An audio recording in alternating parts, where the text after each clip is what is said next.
every 13 weeks on iRacing, during week 13, we are given some new and exciting content to play with. Sometimes it's a big physics update for cars, sometimes it's a new time model, and very often we get some new cars and some new tracks. But what can we expect from iRacing next season and in 2026? Well, let's have a look, shall we? Let's have a look at some of the rumours, some of the things we are expecting, and maybe some stuff that might come along that might surprise you. Let's have a look and see what we can find.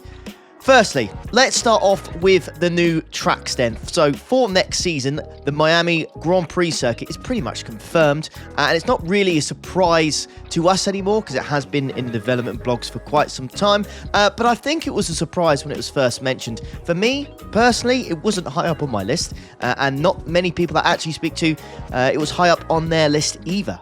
To be honest with you, lots of people don't actually think it's that good of a track, but I wasn't a fan of it when it first came to Formula 1, but over the last couple of seasons, it actually has been quite a good racetrack, so who knows? And it could be quite good on iRacing as well. I'm not quite sure why they went for the Grand Prix track itself. I'm not quite sure, but they have done regardless. So yeah, Miami GP basically confirmed for next season. I think as long as it's not like the Mexican Grand Prix track, again, a track I don't think many people actually asked for, but yeah, the Mexican Grand Prix track for me, because the air is so thin, cars really do struggle, and it is a bit of a nightmare to go around there, in my opinion. It really, really is. Also, a thing to be concerned about personally for me about the Miami Grand Prix circuit is that there is a lot of grandstands and there'll be a lot of detail going into the track, and FPS will be an issue. If you've ever tried to race around the Mexican Grand Prix on iRacing, it's a bit of a nightmare in terms of FPS, especially if you have all the grandstands turned on like I normally do. I like to have my settings quite high. Then, yeah, the FPS does take a bit of a whack. Could be frustrating, but who knows? We can just, you can just turn off the grandstands if you want. But I don't know. I like to have them. I like to have it on all the time. Right, anyways, let's move on to some other tracks, shall we? So the next track or tracks I would like to talk about, there's actually three. The first two I'd like to talk about that are rumoured to come to iRacing next year or next season is actually two tracks that I've been asking for a very, very long time, and I think the community has as well, and that is Kyalami and Bahrain. Now, I've mentioned those two tracks specifically because they are coming to iRacing Arcade, which does come out soon. So it leads me to believe that if you can get the license for them on iRacing Arcade, maybe, just maybe, we can expect them on iRacing as well. Because if they got the license there, surely we can get it on iRacing too. Realistically though, I doubt these two will be ready for next season, like season 1 of 2026, but maybe we can expect them at some point next year. They are great tracks. I think most people have been asking for Bahrain, Kyalami for a long, long, long time now, and I'm surprised we've had to wait this long. But the fact they are, on iRacing Arcade does give us a lot of hope, I think.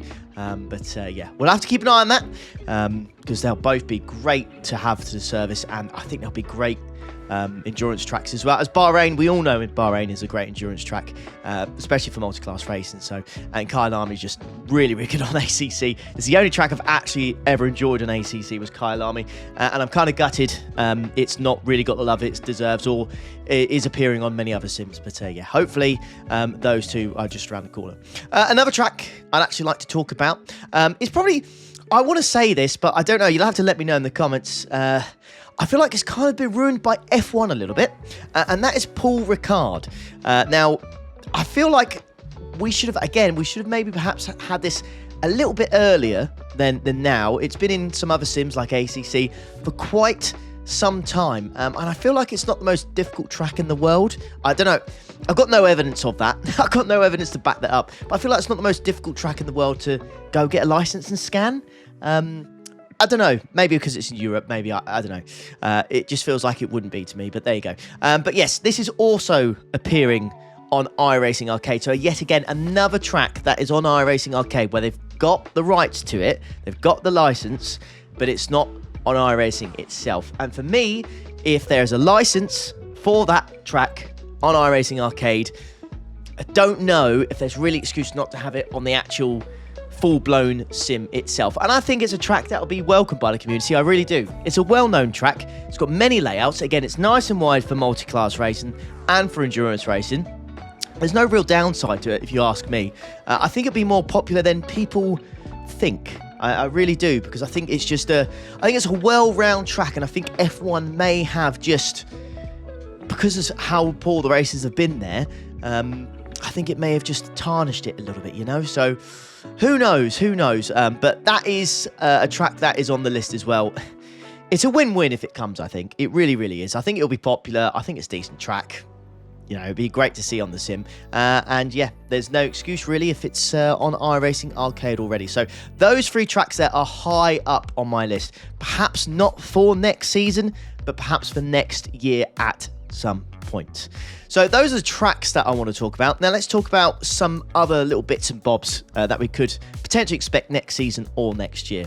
So let's talk about, it's a big talking point actually, and that is the rolling start procedures on iRacing. This, for as long as I can remember, has been left down to the players in terms of when they can go. So when you actually investigate the rules, it does state that once the safety car goes into pits, the leader takes control of the pack. But regardless of how safe they are, it's always a bit of a mess. Many players will jump the start by accident, get black flags, be out of line, etc, etc. But we have seen sims do this way better. ACC and LMU do, you know, they do control the starts for you essentially, and then you just go when it's green, and you can't go before it's green, otherwise you get a penalty. It just seems to work very, very well. People stay in line. The chance of speeding is much, much lower, and I just think it's a much better procedure than just leaving players to do it themselves. Because let's be honest, I think everybody watching this video, if you've played iRacing, at some point you will have accidentally messed up the start, whether that's just jumped the start, or you've been out of line, or spun on cold, or something along those lines. You've messed it up by accident, and you're only human, it's going to happen. But it'd be much easier if you had some clear instructions in front of you that just basically tell you to stay in line and just go as soon as it says so, and I think that'll be much better. And the reason I've actually brought this up is because it has been mentioned in a previous blog. So a previous development blog, it has been mentioned. So fingers crossed for that one.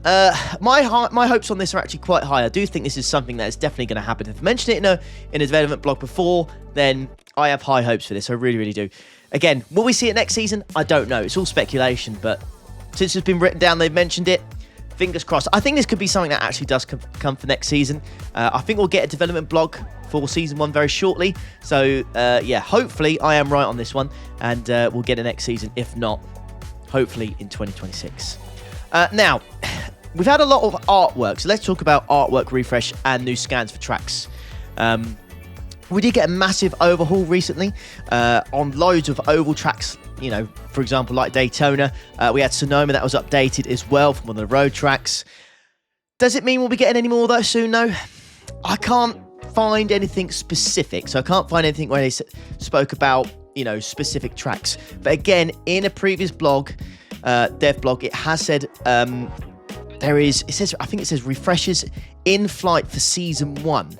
So what that could mean is anyone's guess. But I think updates to, let's just say, off the top of my head, Imola, Monza, Le Mans, and the Nürburgring would be sweet. It'd be amazing. But again, that's a lot of work. It's a lot of work. I think Monza would need a rescan. I don't know what the situation would be with Le Mans with that, to be honest with you.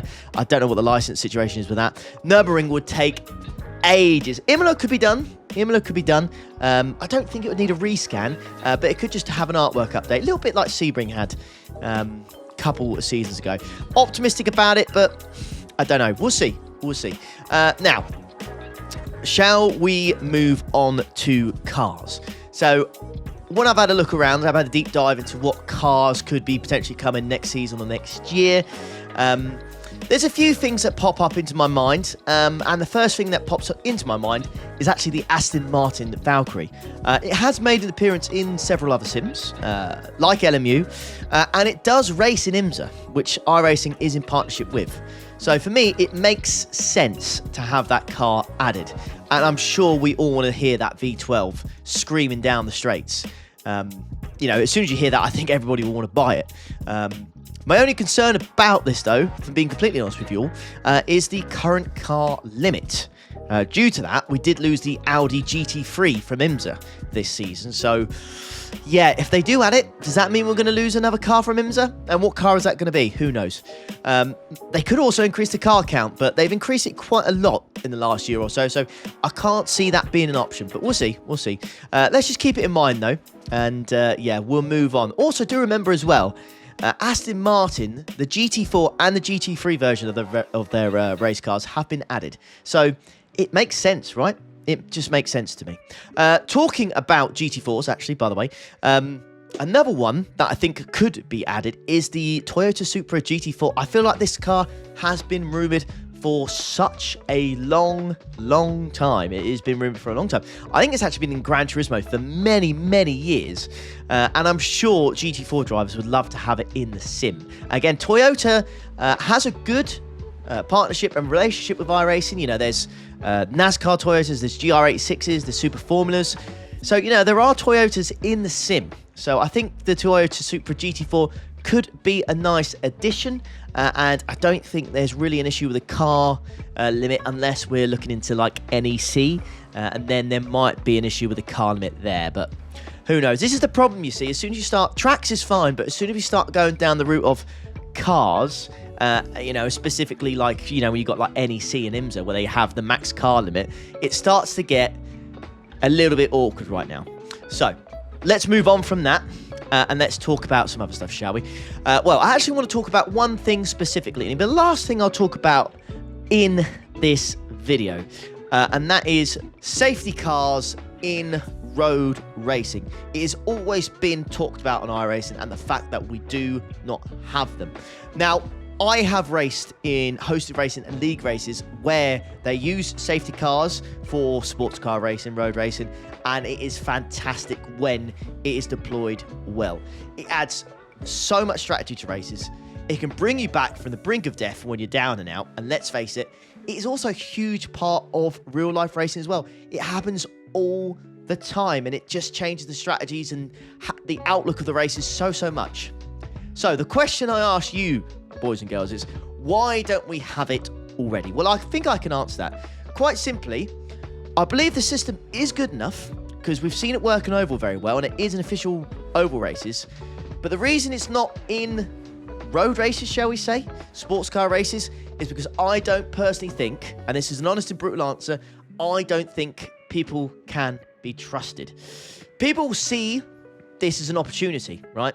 To stop, let's just say, for example, they'll stop on the track if they're that far back from the pack with damage, and they will try and find a way to activate the safety car. Whether that's like have a big crash into the barrier or just stop in the middle of the road, something along those lines, they will try to manipulate it. They just will. Listen, I know, can it be reported? It sure can. Absolutely, it will be reported. And I'm sure it'll get reported loads of times, but I just think it will frustrate the community too much. I think there'll be too many people that are doing it, and people report it all the time, and people will just get tired of it. They will just get tired of it. So I think it's something that can be added to the sim. I really, really do. And I think it would be, I personally think, I know it might be optimistic for mine, maybe a little bit naive. I think it could work right now, but I just don't think they ever put it in. It's because I don't think people can be trusted. And that sucks. It sucks. And I don't want to say it, but I genuinely think it's true. I genuinely think it's true. You know, from people who just want to do what I said earlier, you know, and even, you know what happened with a couple years ago at Daytona's special event where there was, I'm not going to mention the teams, but essentially one of the teams, you know, helped their sister team out by slowing down another car in a different class. That's the kind of stuff we're going to get. I think those kind of esports teams will just do that kind of thing again in special events, you know. It just can't be trusted, which is a real shame. I've got to be honest, it's a real shame. But yeah, I just think that's the reason we don't have it. So yeah. Now, I have actually looked into this a little bit, because you probably think to yourself, well, why have you mentioned it then? You know, if it's not something you think is going to happen, why have you mentioned it? Well, I've mentioned it because, again, in an earlier development blog from earlier in the year, they said local debris cautions are informative only, and the work has begun to exercise our minds regarding future expanded road course caution support. Now, that's quite the sentence. So You can look at that at several different ways. Now, this was mentioned back in February. It's been quite a while since. So I asked you, boys and girls, what do you think of that sentence? To me, it sounds like we will get some sort of safety feature in terms of whether that's a safety car or slow zones, caution zones, whatever you want to call it. Maybe that could be a thing, and I'd love to see it. And talking of those kind of features or even safety cars, maybe we can try that out in some special events. Maybe some A license series. You have to make people have the highest rated license to have, this feature activated. Who knows? Let me know in the comments what you think and whether you think adding a safety car to the sim will be any good. But that's my kind of hot take on what I expect is coming next year from the research I've done, or what could be coming next season. Let me know in the comments if you've heard anything else that might be coming next season, and also comment below if there's anything you would actually like to see that hasn't been mentioned yet. But yeah, that's what I expect from next season and from beyond. And as always, if you enjoy this kind of video, please do hit the like button. Consider subscribing on the way out, and I'll catch you for the next one. Have a good one, boys and girls. Take care. Ta-da.